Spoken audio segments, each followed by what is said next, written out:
அனைவருக்கும் வணக்கம். இன்னைக்கு உற்சாக நியூஸ் சேனல் எதை பற்றி பார்க்க போகிறோன்னா, மேல்மருவத்தூர் ஆதிபராசக்தி கோயில் பற்றியும், அக்கோயிலுக்கு செல்லும்போது எந்தெந்த வழிமுறைகளை பின்பற்றணும், அந்த கோயிலினுடைய சிறப்புகளையும் பற்றி இப்பதிவில் காணலாம். மேல்மருவத்தூர் ஆதிபராசக்தி கோயில் தமிழ்நாடு மாநிலத்தின் செங்கல்பட்டு மாவட்டத்தில் மேல்மருவத்தூர் என்னும் ஊரில் அமைந்துள்ள ஒரு அம்மன் கோயிலாகும். இத்தலத்தின் மூலவரான ஆதிபராசக்தி சித்தர்களின் தலைவி எனவும் இத்தலத்தின் எண்ணற்ற சித்தர்கள் உறைந்துள்ளதாகவும் நம்பிக்கையுள்ளது. எனவே இக்கோயிலை ஆதிபராசக்தி சித்தர் பீடம் என்றும் அழைக்கின்றனர். இத்தலத்தின் மூலவர் ஆதிபராசக்தி ஆகும். ஆதிபராசக்தி இரு கர்மம் கொண்டு தாமரை பீடத்தில் அமர்ந்தவாறும் காட்சியளிக்கிறார். இந்த மூலவர் சிலையை கணபதி சபதி படித்துள்ளார். மேலும் இச்சிலைக்கு கீழ்ப்பகுதியும் சுயம்பு காணப்படுகிறது.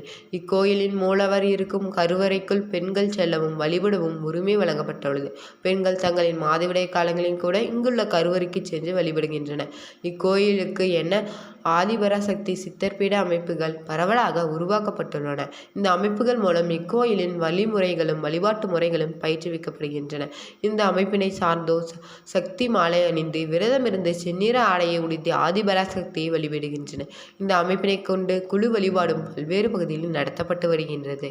1966ஆம் ஆண்டு நவம்பர் மாதம் 28ஆம் நாள் தமிழகத்தில் வீசிய புயல் காற்றில் இங்குள்ள வேப்ப மரம் வீழ்ந்தது என்றும் அதன் அடியில் இருந்து புற்று சுயம்பு வெளிப்பட்டது என்றும் வரலாறு கூறுகின்றது. தெய்வம் தானாகவே தன்னை வெளிப்படுத்திக் கொள்கின்ற தெய்வ மூர்த்தமே சுயம்பு என்று கூறப்படுகின்றது. இப்போது கருவறை உள்ள இடத்தில் தான் புற்று இருந்தது என்றும் அந்த புற்றிலிருந்து தான் சுயம்பு வெளிப்பட்டது எனவும் அறிவோம். கருவறையின் வலதுபுறத்தில் தனியாக புற்றை அமைத்துக் கொள்கின்றோம் என கூறி அவ்வாறே அமைத்துக் கொண்டால் பக்தர்களை காப்பதற்கும் தீயவர்களை தண்டிப்பதற்கும் நான் நாகா வடிவில் உரைகிறேன் என கூறி அன்னை புற்றி நாகமாக உரைவதுடன் சிலருக்கு காட்சி கொடுத்ததும் உண்டு. இப்புற்றை வலம் வருவதும் நவகிரக சன்னதியை வலம் வருவதற்கு சமம் என்று கூறிய அன்னை அன்றிலிருந்து இன்று வரை இங்கேதான் அமர்ந்து அருளாக்கு நல்கி வருகிறார். 1974ஆம் ஆண்டு புற்று மண்டபம் தனியாக நிறுவப்பட்டது.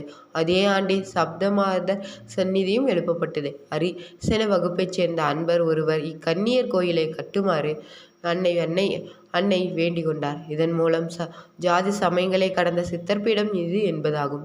ஆகம விதிகளுக்கு எல்லாம் அப்பாற்பட்ட இக்கோயில் இது என்பதற்கு இதுவும் ஒரு சிறந்த எடுத்துக்காட்டாக அன்னை ஆதிபராசக்தி பரிவார தேவதைகளான பிராமி, மகேஸ்வரி, கௌமாரி, வைஷ்ணவி, விராகி, இந்திராணி, சாமுண்டி ஆகியவை சப்த கன்னியர்கள் ஆவார். இக்கோயிலுக்கு மேற்கூரை அமைப்பது இல்லை. அன்னையின் அருள்வாக்கு அன்னைப்படி 1974ஆம் ஆண்டு சித்தர்பீடத்தின் முகப்பில் ஓம் சக்தி மேடை நிறுவப்பட்டது. அன்னையின் சூலமும் அதில் ஓம் சக்தி எனும் மூல மந்திரமும் தனிமேடையில் நிறுவப்பட்டுள்ளதால் இது ஓம் சக்தி மேடை எனப்படும். இதனை மும்முறை வலம் வந்த பிறகே ஆலயத்திற்குள் செல்ல வேண்டும் என்பதே அன்னையின் கட்டளையாகும். இங்கு நவகிரகங்கள் தனியாக சந்நிதி இல்லை. நவகிரகங்கள் அனைத்தையும் ஆட்டி படைக்கும் பரம்பொருளாக இருப்பவள் அன்னை ஆதிபராசக்தி. ஆதலால் இங்கு நவகிரகங்களுக்கென தனியாக சந்நிதி இல்லை.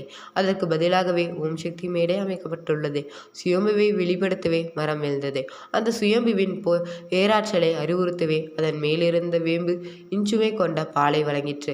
அந்த வேப்ப மரத்தின் சிறப்பு சுயம்பு காரணமாயிற்று. சுயம்புவின் பெருமையை தெரிந்து கொள்ள மரம் காரணமாயிற்று. அருள் திரு அடிகளாரின் தந்தையார் திரு கோபாலநாயக்கர் வேப்பமரம் விழுந்த இடத்தை சுத்தம் செய்து கீச்சு கொட்டகை அமைத்து விளக்கேற்றி பூஜை செய்து வந்தார். அதன் பிறகு 4 பக்கங்களும் கச்சுவர் அமைத்து மேலே கீற்று கொட்டகை அமைத்து வழிபட்டு வந்தனர். கருவறை கட்டும் பணி 19/1/1977 அன்று ஆரம்பமாயிற்று. அன்று சித்தர் பீடத்தின் கருவறைக்கான கல்கோலை விழா எடுக்கப்பட்டது. இந்த சித்தர் பீடத்தின் விமானத்தின் பெயர் சர்வகாமிகம் எனப்படும். இது 2 நிலைகளை கொண்டது. 4 மகா நசிகளும் 8 ஆல்ப நசிகளும் 8 சிம்மங்களும் அஷ்டலட்சுமிகளும் கொண்ட மேல்முகப்பு உடையது. அர்த்த மண்டபத்துடன் கர்ணக்கூடம், பஞ்சாரம், முகராலை முதலிய அங்கங்கள் கொண்டது. கருவறை சுற்றி பிராமி, மகேஸ்வரி, வைஷ்ணவி ஆகிய மூவரும் கருணை பெருக்குடன் புன்முறுவர் பூத்தவர அமர்ந்துள்ளனர். அர்த்த மண்டபத்தின் துர்க்கையும் விநாயகரும் வீற்றியுள்ளனர். சித்தர் பீடத்தை சுற்றி 21 சித்தர்கள் உருவமற்ற சிலை வடிவில் வீற்றிருக்கின்றன. இவர்களுக்கு இங்கு பூஜை செய்யப்படுகின்றது. கருவறை முன் முகப்பின் மேலே அன்னை ஆதிபராசக்தி வீற்றிருக்க அவளுக்கு இருபுறமும் கலைமகளும் திருமகளும் சேவை செய்யும் திருக்கோலம் தாங்கியுள்ளார். கருவறையின் இடதுபுறத்தை வேப்பமரம் தலவிருட்சமாக அமைந்துள்ளது. புற்று மண்டபத்தின் பின்புறம் நாகபீடம் அமைந்துள்ளது. கிரகதோஷம் உள்ளவர்கள் இங்கு எலுமிச்சை பழம் விளக்கேற்றி வழிபடுவார்கள். அருள்வாக்கில் அம்மாவிடம் பாமர மக்களும் எளிய நிலையிலுள்ளவர்களும் நெஞ்சில் நிறுத்தி வழிபடுவதற்கு இலகுவாக உருவ அமைப்பின் சிலை அமைத்து தாருங்கள் என கிணங்க அன்னை சிலையாக அமர்ந்துள்ளாள். அந்த சிலை எப்படி அமைய வேண்டும் என்று அவளே வெளியிட்டார். 31 அங்குல உயரத்தின் அன்னையின் உருவம் வடிவமைக்கப்பட வேண்டும். அன்னை தாமரை பீடத்தில் இருக்கிறாள். வலது காலை மடக்கியும் இடது காலை ஊன்றியும் அமர்ந்துள்ளாள். அவள் இடக்காலை ஊற்றி இருப்பது அனைத்திலும் முதன்மை தத்துவம் பெற்றவள் ஆதிபராசக்தி என்பதனை காட்டும். அன்னை தனது கரத்தில் தாமரை முட்டு ஒன்று ஏந்தியுள்ளார். இடக்கரத்தை சிம்முத்திரை காட்டும் நிலையில் வைத்துள்ளார். அன்னை திருமுடி மேல் நோக்கி காட்டப்பெற்றுள்ளது. இவ்வாறு அன்னை சுயம்புக்கு பின்புறம் சிலை வடிவில் அமைந்து பக்தர்களுக்கு அருள்பாலித்து வருகிறார். சூனியன் முதலாவற்றுக்கு பாதிக்கப்பட்டவர்களை விடுவிப்பதற்காக அதர்வன பத்ரகாளி கோயிலை அமைத்து கொடுத்துள்ளார். ஆடிப்பூரம், தைப்பூசம், நவராத்திரி போன்ற நாட்களில் சிறப்பான வழிபாடுகள் மேற்கொள்கின்றன. இக்கோயிலின் சிறப்பு என்னவென்றால், ஒரு தாய் ஒரு மனித குலம் என்பதே ஆதிபராசக்தி சித்தர்பீடத்தின் அடிப்படை கொள்கையாகும். அதாவது மனிதர்கள் அனைவரும் சமம். இவர்களுக்கு தாயாக இருக்கக்கூடியவள் அன்னை ஆதிபராசக்தி மட்டுமே என்பதே இதன் அர்த்தமாகும். கருவறைக்குள் சென்று அன்னைக்கு பூஜை உள்ளிட்ட வழிபாடுகளை பெண்கள் செய்யலாம் என்ற முறையே மங்கார அடிகளார் ஏற்படுத்தினார். அன்னை ஆதிபராசக்தி அடிகளாரின் உருவில் பலருக்கு அருள்பாலித்து வருகிறார். பக்தர்கள் நேரடியாக அன்னையிடம் பேச முடியும் என்பது சித்தர்பீடத்தின் சிறப்பாக கருதப்படுகிறது. பல அற்புதங்களும் அதிசயங்களும் இத்தலத்தில் நடந்துள்ளது. இதனால் பக்தர்கள் பங்கார அடிகளாரை அம்மா என்றே அழைக்க துவங்கினர். ஆதிபராசக்தி சித்தர் பீடத்தின் நுழைவு வாயிலில் ஓம் சக்தி என்ற மந்திரமும் திரிசூலமும் அமைக்கப்பட்டுள்ளன. இங்கு வரும் பக்தர்கள் இந்த திரிசூலத்தை 3 முறை வலம் வந்த பிறகே உள்ளே சென்று அம்மனை தரிசிக்கின்றார்கள். மற்ற கோயில்களில் இருப்பது போன்று இக்கோயிலின் நவகிரகங்கள் கிடையாது. இங்கு அன்னையை அனைத்து சக்தியாக ஆதாரமாக விளங்குவதாலும் இங்கு நவகிரகமாக அனைத்து அன்னையை சுற்றி இருப்பதாகவும் கருதப்படுவதால் நவகிரகங்களை தனியாக வணங்க வேண்டிய அவசியம் கிடையாது. புற்று மண்டபம். இக்கோயிலில் உள்ள புற்று மண்டபம் மிகவும் சிறப்புக்குரியதாகும். இங்குள்ள புற்றின் அம்மன் பாம்பு வடிவில் வசிப்பதாக நம்பிக்கை. இந்த மண்டபத்தை இரவு நேரங்களில் தங்குபவர்களுக்கு பாம்பின் உருவில் இன்று வரை அன்னை பராசக்தி காட்சி கொடுத்து வரும் அதிசயம் நிகழ்ந்து வருகிறது. புற்று மண்டபத்திற்கு வலதுபுறம் சப்த கன்னியர் கோயில் உள்ளது. இதற்கு கூரை கிடையாது. 1970ஆம் ஆண்டு சப்த கன்னி சன்னதி அமைக்கப்பட்டது. சப்த கன்னியர்கள் ஆதிபராசக்தியின் பரிவார தேவதைகளாக கருதப்படுவதால் இவர்களுக்கு மேல்மருவத்தூரில் கோயில் வழிபாட்டிலும் முக்கிய இடம் உண்டு. மேல்மருவத்தூரின் மங்கார அடிகளாரின் உருவில் ஆதிபராசக்தி சாமானிய மனிதர்களுக்கும் பேசுவது.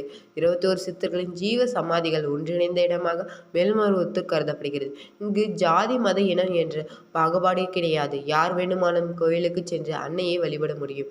பெண்கள் அன்னையின் கருவறைக்குள் சென்று பூஜை, அபிஷேகம், அலங்காரம் உடையவைகளை செய்யலாம். இக்கோயிலில் உள்ள நாகபீடத்தின் எலுமிச்சை விளக்கேற்றி வழிபட்டால் குடும்பம் பலம் மேம்படும். அனைத்து பாகங்களில் இருந்து வழிபடுவார்கள்.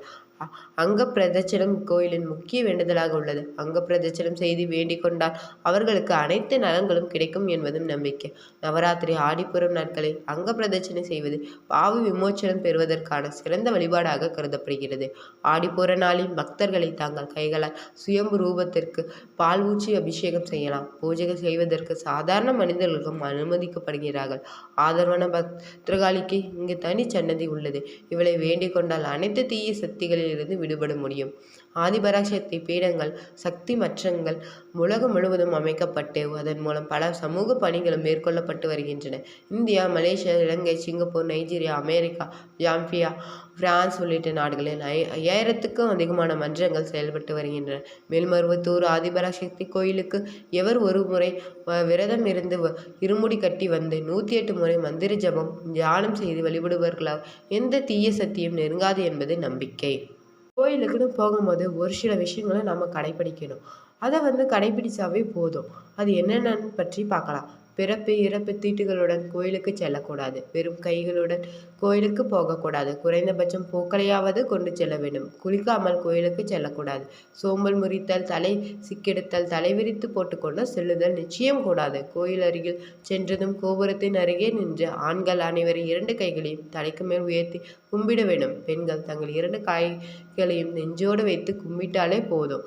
கைலி, தலையில் தொப்பி, முண்டாசு அணிந்து கொண்டு செல்லக்கூடாது. கவர்ச்சியான ஆடைகள், ஈரத்துணி, ஓராடை மற்ற அரைகுறை ஆடைகளுடன் கோயிலுக்கு செல்லக்கூடாது. பசுமடம் உள்ள கோயிலுக்கு செல்லும் போது வாழைப்பழம் அல்லது பாகத்திக்கீரை கொண்டு செல்வது சிறப்பு. தீபம் ஏற்றி வழிபடுவதும் சிறப்பு. கோயிலில் வேகமாக வலம் வருதல் கூடாது. தரிசனம் செய்த பின்னால் சிறிது நேரம் நடந்து பின்னர் திரும்ப வேண்டும். கோயிலுக்குள் உறக்கக்கூடாது. கோயிலில் இருந்து வீட்டிற்கு கிளம்புவதற்கு முன்பாக கோயிலின் ஏதாவது ஒரு இடத்தில் சிறிது நேரம் அமர்ந்துவிட்டு பிறகுதான் செல்ல வேண்டும்.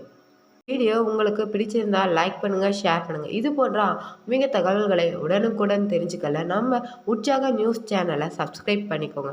Thank you viewers.